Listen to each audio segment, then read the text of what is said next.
I would meet with Sabrina one-on-one, and then I would meet with the team. So I'd like to show you what that looks like. Fast forward later into the season, here's the situation. UCLA is up 3 at the foul line. Sabrina looks to her teammate and says, box out. UCLA misses the free throw. The ball gets back tapped. UCLA recovers. Sabrina has to foul. It's her 5th foul. She walks over to her teammate, pushes her, and said, you had one job. Walks off the court. They hand her a Gatorade bottle. She throws it down. It explodes. She walks past the team into the tunnel while the game is still going on. So I met with her a couple of days after this happened. And her initial response to this was, they're lucky I didn't do more, because this was their 2nd loss in a row, right? Which shows that the competitive fire can either heat the building or burn it down. So after a 2.5-hour conversation, she finally got to a place where she said, you know what? I could see how they think that maybe I walked out on them. I said, well, what do you want to do about it? She's like, I'd like to address the team.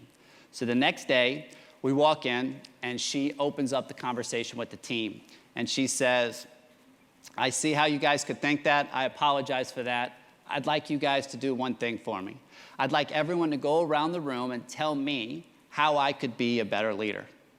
Think about the vulnerability that that takes to do that. Impressive. Here's what happens. Satu Sabali, 6'4", from Berlin, Germany, amazing individual, can be strong and comforting in the same moment. She raises her hand, and instead of putting Sabrina on blast, guess what she says? She looks at Sabrina and says, I'm disappointed in you that you pushed our teammate. She then looked at the teammate and said, I'm disappointed in you that you didn't confront Sabrina. She then said, I'm disappointed in me because I didn't either. And I'm disappointed in all of us because nobody went to get Sabrina out of the tunnel. We were all in our own tunnel. Sabrina's sitting there asking us what she can do for us. We should be asking her what we can do for her. Think about that. Love, care, and acceptance. Right when Satu says that, Erin Bowie, very quiet, raises her hand and piggybacks. When Erin talks, because it's so rare, people listen. She said, I think we should all commit to bringing one thing to the team. As soon as she said that, Satu said, you know, I've always felt like if you love someone, you should be able to tell them your fears. So Satu asked them to move to the back of the room, and they sat in a circle, and they answered these 2 questions. What's your biggest fear in basketball and in life?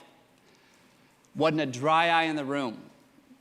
Halfway through, Satu had to go get napkins so people could wipe their tears. As soon as everyone finished, it was the most powerful meeting I've ever been a part of.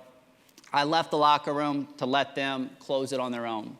25 minutes later, they bring me in and told me what they've done.